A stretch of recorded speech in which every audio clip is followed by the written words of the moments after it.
Morning, everybody. Morning. I think we're just waiting for the last few people to come in, but delighted to see everybody here today. Give us a wave, give us a message in the chat box. We'd love to hear how you're getting on this morning. Ruth, let me know when everybody's in and I will kick off. Yeah, you can go, Charlotte. We've been chatting away, so we weren't sure whether you guys could see us at one point. We were getting hellos, but we weren't sure whether you could. So yeah, drop us a message if you could see us before about 2 minutes ago, because that will be interesting to hear. But it's also being recorded, so people will get this on their inboxes if they've got delayed today. So we're ready to go, Charlotte. Fantastic. Good morning, everybody. Welcome to episode 1 of our Crowdcast series, Be Career Confident. It's a series of online resources and workshops and engaging workshops to help you move forward confidently with your career. So yes, we're talking at you a little bit from the front of the room here, but this is supposed to be an interactive session. So please engage with us throughout on the chat box. Let us know how you're getting on, how you're feeling, what you want to add to the conversation, and we will be able to obviously include any questions as we go along. So good morning, everybody. Great to have you all here. My name's Charlotte Sykes. I run a business called CWR Recruitment. We are a careers coaching and recruitment business just near Towcester in South Northants. We've been going for 10 years. Yes, our work is predominantly coaching at the moment, so we're really thrilled to come together with Ruth, who's a long-standing recruitment partner of ours, to run this collaboration session for Be Careers Confident. Yeah, it's really great. We've been wanting to do something like this for quite a long time, and in unfortunate circumstances, we were trying to think about how we could help even more people. And being via Crowdcast, this enables us to get to all of you in a better fashion. So welcome. My name's Ruth Forster. For those who don't know me, it's great to see some familiar faces that have logged in today. My company is Wagstaff Recruitment and Careers Coaching, so we're based in Lichfield. I will say we're in Lichfield, and I do apologise if the signal's not that great, and if I end up freezing, because we are having some little internet challenges. So please, again, if you lose us, please drop a note in the chat box, and at least we know what's going on, and we can try and save that a little bit.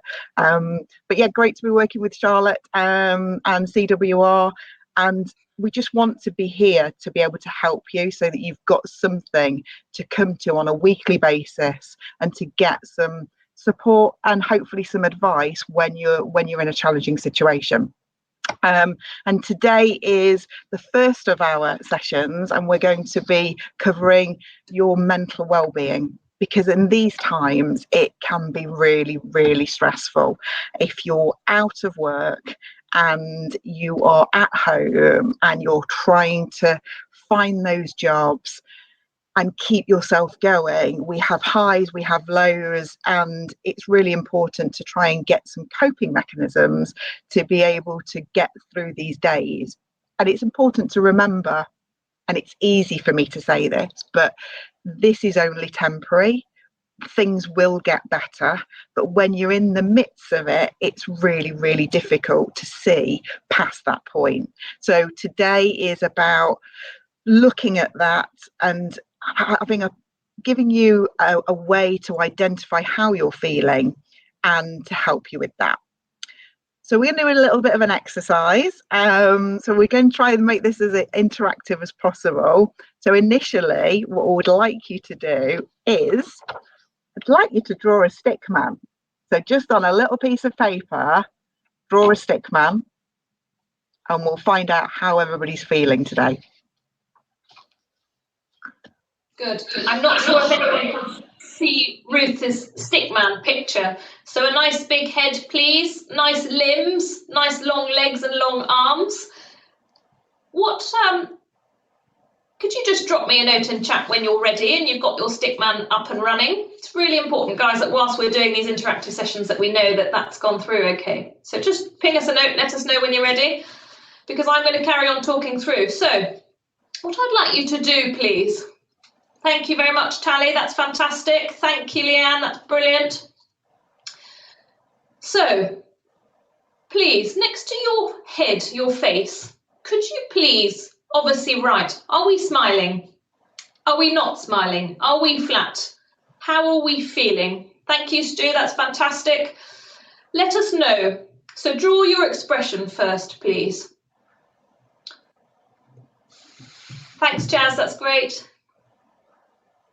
So draw your expression. How are we emotionally feeling? Just as a gut reaction, what is the expression on our face? Then when you've got a minute, start thinking slowly through, what are we thinking? What thoughts are going through that mind? Is it that we're feeling slightly pressured? Is it that we're feeling slightly flustered and slightly bombarded? Are we feeling that there's actually an emptiness and we're used to having lots of thoughts going around, and it's the opposite to what we normally have? So I'd just like you all, please, to just have a think to yourself what it is. Some of you might have 1 or 2 words, some of you might have lots of words, but just go through and start writing them down. If any of you feel at any point that you'd like to share your thoughts and share what you're feeling, please feel free to put that in the chat. Some of you obviously will prefer to keep that a little bit more private, and we would absolutely support you in doing that. But if any of you would like to share things in your chat box, please do, because obviously we can then offer real-time support where we can to help you. So once we've done our heads, I'd like you, please, to move down to your tummy. What is going on in there? It can be anything. I don't mind if it says hungry. I don't mind if it says full. But ideally, I would like to have things like unsettled or butterflies or a bit tight and a bit tense. And Ruth, in a minute, will talk to us more about the physical impacts of our emotional thoughts and how we're feeling. Leanne, thank you very much for sharing that. So everyone can see, Leanne said, the face I drew had a straight line for a mouth. I feel quite eager for the next step. That's a really good starting point. You know, I understand, this is where I am and I'm ready.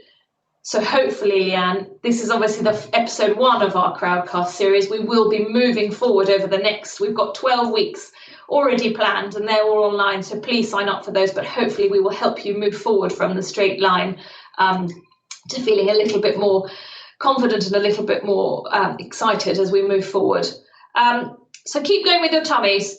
I think, Ruth, I'm going to pass to you to start talking about the impact of these feelings, what it has on our physical capabilities and our physical body as we're going through this.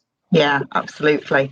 And it's a good way to start thinking about physically, emotionally and physically how we're feeling and how that then does affect us. And when Charlotte was talking about all those thoughts that could be in your mind, for me, when I'm in periods of stress and things are going off, I've got a million things going off in my mind. So if I was doing this today, there would be so many thoughts going through. And Charlotte was saying, put down your thoughts. I'm like, gosh, where would I start? My page would be full. And physically that can have an effect on us, and that can have the effect that your mind is constantly going, that you can't switch off. And one of the real clear things that happens with people who've got lots of things going off in their mind is they struggle with sleep. And when you start to struggle with sleeping, then that starts to impact on the following day and you becoming more tired, and how efficient you are then with your day, because you're feeling that you're starting a task and not completing it because you're feeling a bit lethargic because of the lack of sleep. And you tend to then get into this cycle and this spiral.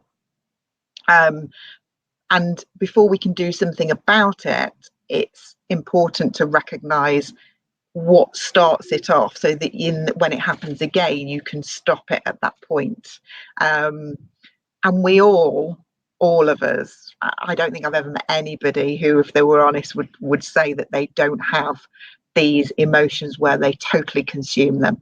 And then that starts to have an effect on your social life. So family and friends, where you may not be present in a in the room when we can be all together again, that you're not partaking as much because you're very, very consumed and you're missing out.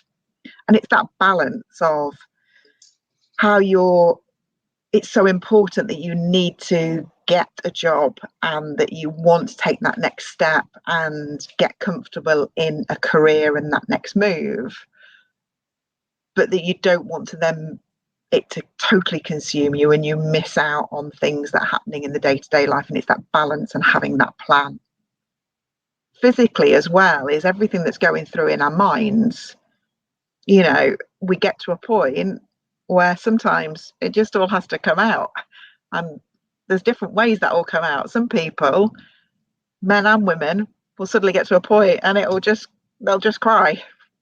And that'll be, and somebody would say to me, why are you crying? I don't know why I'm crying, because actually the thing that just happened is actually not that relevant, but it will have been that build-up of constant consuming my thoughts, feeling like I've got a lack of control, and it goes on, and day after day, and sometimes week after week, and then you just get to that point and you're physically shattered, and one thing is said and you cry, or you get angry, and it will be one of those emotions. And it's about identifying where we get to before we get to that real final point. So anybody else that fancies sharing what might be going around in their heads and their tummies, apart from hungry? And I did think that maybe I'd like some chocolate biscuits when Charlotte did say that. But anybody that gets those feelings, it'd be great to hear what you're thinking on there if you're comfortable with sharing. Charlotte, what happens to you? I know you'll be happy to share. I'm not putting Charlotte on the spot and being rude with her, by the way, but we work very differently and we probably have different ways of coping. So what happens to you? So actually, Ruth and I did talk about this the other evening. We're a bit opposite. With being the opposite. So when and obviously everybody, there is an enormous amount of pressure and strain and stress that everybody's feeling for all different levels, small amounts of stress, big amounts. It is unique and personal to us at the moment. And the reason why we're kicking off this series with this is because everybody is affected. So over the last few weeks, how have I felt? Frazzled at times, creative. It's given the time to be a little bit more innovative, and Tally from my team's on this today, which is fantastic. But we've had the time to sit and reflect and think and move forward positively. But it has come with, a bit of self-doubt, a bit of actually, is this achievable? Can we move forward? How do I solve it? I read a lot. Not something I used to do, but I found that it pulls me out of my mind and into the wider world. I watch a lot of programs that are on. I love conservation. I love learning about the environment. I do a lot of reading around that because I feel that I need something to fully hold my attention and fully pull me out of my mind. And Ruth was saying to me that when she's feeling like that, she wants something really silly. And I said, I just feel irritable. Tally, I can see I get emotional when things get on top of me. People respond. I think some people love being really, really busy. As an office team, we can all tell when people are feeling different ways. And we can tell when we want to give them more pressure and put more pressure on them. Sometimes that seems unkind to do that, but we actually do that to help them get distracted, to get our thought into something else. Yeah. So I'd like you to do a further little exercise, please, just on that sheet. Where we've written the words, Stuart, thank you. I always try to get some exercise when things build up, even if it's just a good walk in the fresh air for 30 minutes. Yep, great. Yeah. It's that. I mean, we know, don't we, that exercise is so important. But when you're consumed and you're looking for a job and you'd feel like it is the fear of missing out, that especially with social media, and if you're looking on LinkedIn and job boards and all that sort of stuff, that you don't want to miss out on something, you can suddenly realise the day's gone. It's then chucking it down with rain or something, and you've not made time for it. So it's really important to make that time for exercise. Yeah, good. So my little exercise that I'd like you to please to add in, on your stickman, next to your emotions, do you know what the triggers are for those feelings? Finding hobbies, thank you, Tally, exactly, having things to distract us. What are the triggers for those feelings? So I think one of the biggest triggers that people feel, is feeling pressured. And sometimes that trigger, and particularly at the moment, we're all stuck in a very digital world. We're all stuck with these Crowdcast, podcasts, Zooms, LinkedIn, looking for jobs online. We're very digitally focused.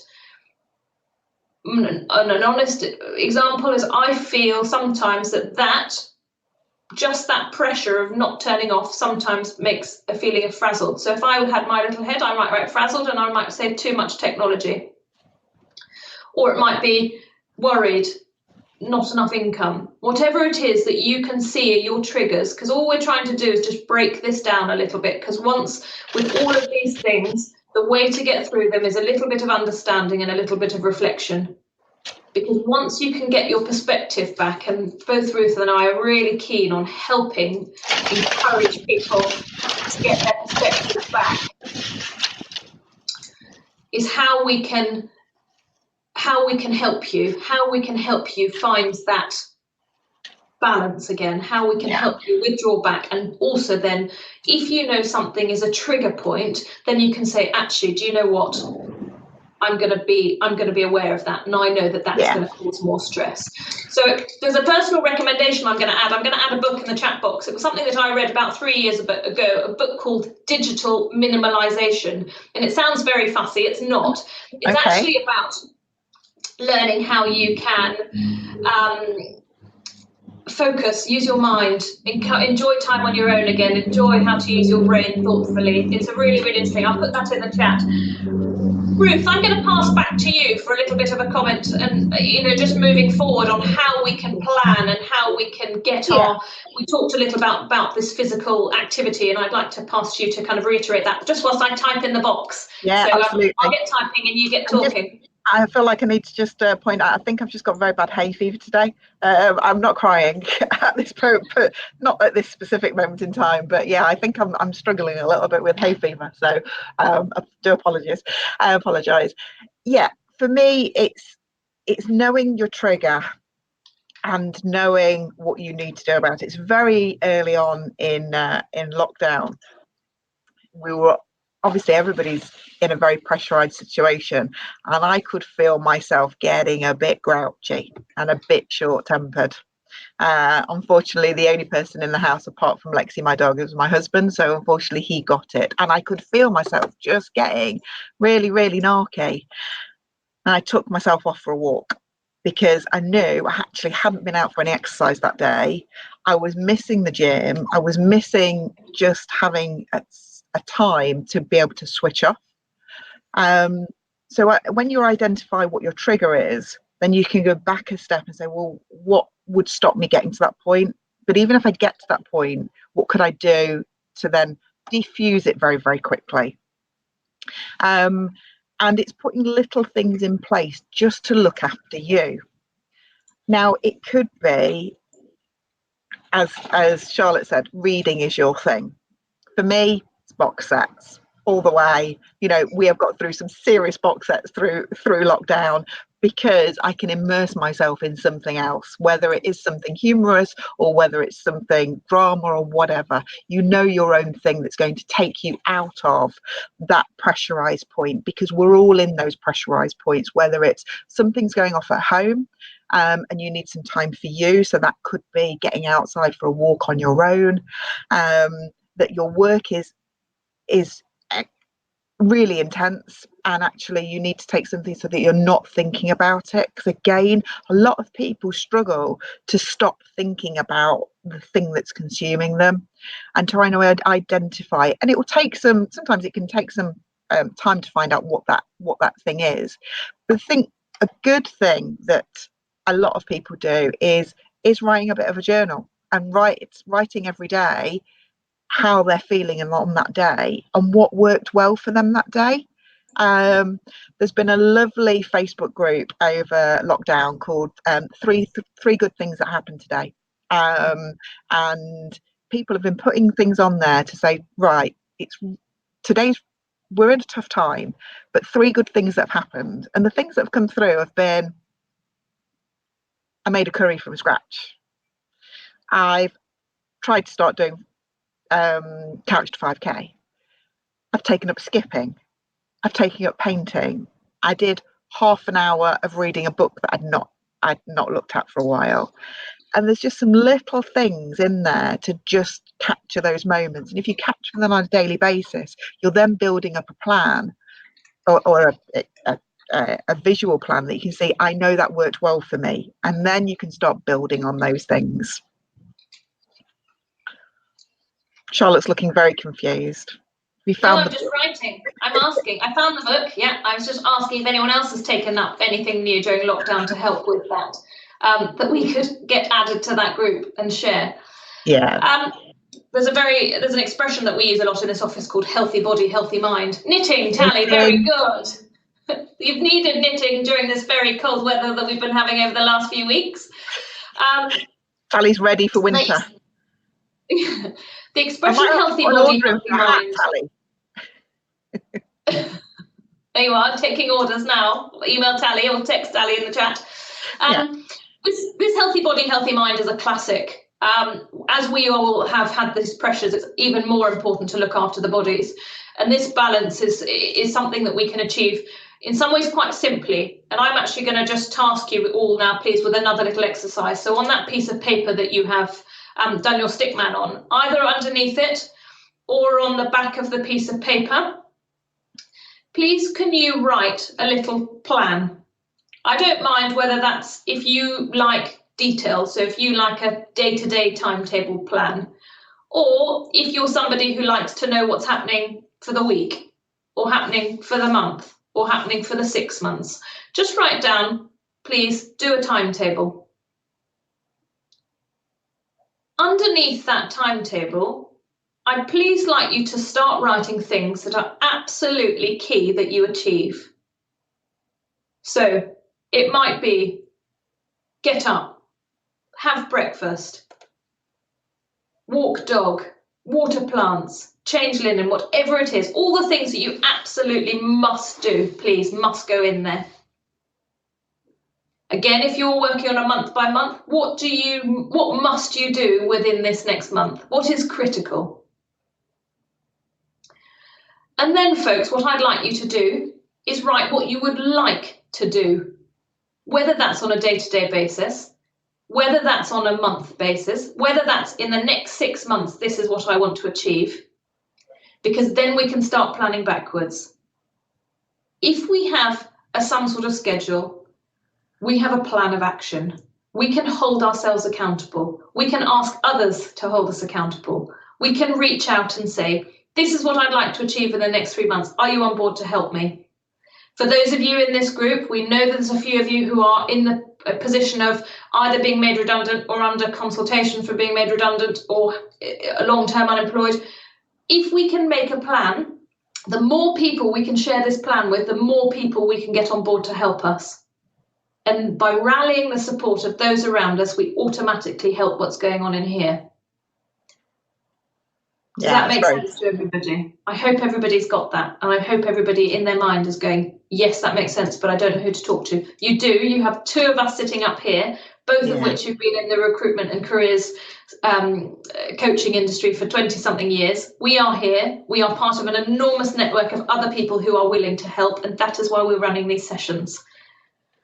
So what I'd like you to do is I would like you to do that, please. I would really like you to do that and have some sort of homework activity before you come back for our next week, because the aim for these sessions is that we keep talking to you and we keep getting to know you and we keep supporting you over the next few months. I would love you, please, to have a go at that timetable. What is critical? What would you like to do? Can I just gently add, it is really imperative that exercise is in there for everybody, whether that be meditation, whether that be yoga, whether that just be walking the dog, whether that be walking up and down the stairs 15 times, whatever it is that's different and adding more physical exercise than normal, put it in there, okay? So I'm going to start sort of coming to the end of this. This is a whistle-stop tour, folks. This is not, done everything. We are obviously talking at you from here. it is quite hard for us to be able to gauge how we can support you. So please talk to us, link in with us, send us emails. I'll put both, or Ruth can type whilst I'm talking, pop our emails in the bottom. So please reach out to us and get in touch with us so how we can help you. Our next session next week, we're going to be moving on to motivation and how do we keep ourselves motivated. So there's a reason why I've asked you to do that timetable, because that is going to play a key part in this motivation. Next week, we're going to move much more into the how we get this working properly, how we get our bodies working properly, and also how we can set ourselves up so that we know we've got this support network around us to be able to help us keep moving forward. You are not alone during this. Everybody is going through some sort of pressure, some sort of stress to their well-being, and it is so important that you ask for help and you reach out and you talk to people about it. Ruth and I, on our Be Career Confident Crowdcast, we will obviously be sharing stuff as the weeks go on. We'll be sharing documents, we'll be sharing books. We are not saying that they are the one and only source of information. They are suggestions. Please take what you would like out of them. Please obviously ignore anything else that you don't. There is absolutely no pressure from us. We are just here to offer some ideas, offer some support and help things for you move forward. So Ruth, I will pass to you to sign off for the day. Just to anything else anyone else would like to add? If you've got any questions, shove them in the box. We've got a few more minutes before we come to close off this first session. Yeah, so I think that'd be really good just to get any feedback of anything that you would like to hear more of. Certainly if it's been helpful. As Charlotte said, this is us being here for you. Yes, it's virtual online. You've got our email addresses there as well. But the amounts of people that are being made redundant at the moment and are finding themselves in those challenging positions, we just want that one place for you to be able to come on a weekly basis where we're going to be here. So we can tailor this to help you. So if you're suddenly thinking, and if you have a look at the Crowdcast events that we've got going through, it takes you through the whole programme. There's 8 up there at the moment. The following ones will go on later today. But let us know if there's things that you would like to hear from us. I think I would conclude by picking up what Charlotte said about the timetable. If you have people that are holding you to account, that will make you more effective in whatever it may be doing. From an exercise point of view, if you're putting, like for me, I don't know about anybody else, but half stone's gone on in lockdown, so this is not good. So at the minute I am on this, right, by the end of July I need to be doing X amount of press-ups, sit-ups, whatever it may be, because at the minute I'm rubbish and my upper body strength is absolutely rubbish. So I've set myself that target of this is what I want to do. In a job seeking market, you might want to be setting yourself that target of, okay, I want to connect today with an additional X amount of influential hirers in the space that I'm looking at. So finding 5 more engineering managers today that I think I should connect with because I'm looking for a job in engineering. Finding 5 more HR managers because I'm looking for a role in hospitality or leisure. Finding 5 more different companies that I'd never known existed, doing some searches. But if you put a measurement on that, you'll feel like you've achieved it, because it's very easy to sit there at the start of a day and say, right, I need to find some more companies who I can apply for some jobs. But if you don't put that a number on, you don't know whether you can't sit there at the end of the day and go, I achieved that, or I didn't quite achieve it, but I did this instead. So having that measurement on is really important, and I would emphasize that's a good thing for you to do. But yeah, we are 1 minute to go, so I would just like to say thank you all for joining. If you feel it's been useful, which we hope that it has, please do share this within your networks. Say it's obviously free for you all, and we'll be here for you forever. This is where we're going for forever with it. So once a week you will get our faces, and in future we'll be introducing other people and other colleagues. If you do want some more help on wellbeing. Charlotte and I have both got independent people that we use who are mental health practitioners. So if you do want something a little bit more in depth, please just drop us a message as well, and we can connect you with their businesses as well. Brilliant. I'm glad that it has all been great. So we're going to sign off for the day, and hope you all have a great day, and we look forward to seeing you next week. Brilliant. Thanks so much, guys. Don't forget, whilst you're on here, just to sign up for next week so we can carry on moving forward and helping you move forward with confidence. So look forward to seeing you same time next Thursday morning at 9:30. Have a great week. Bye. Bye. Thanks so much.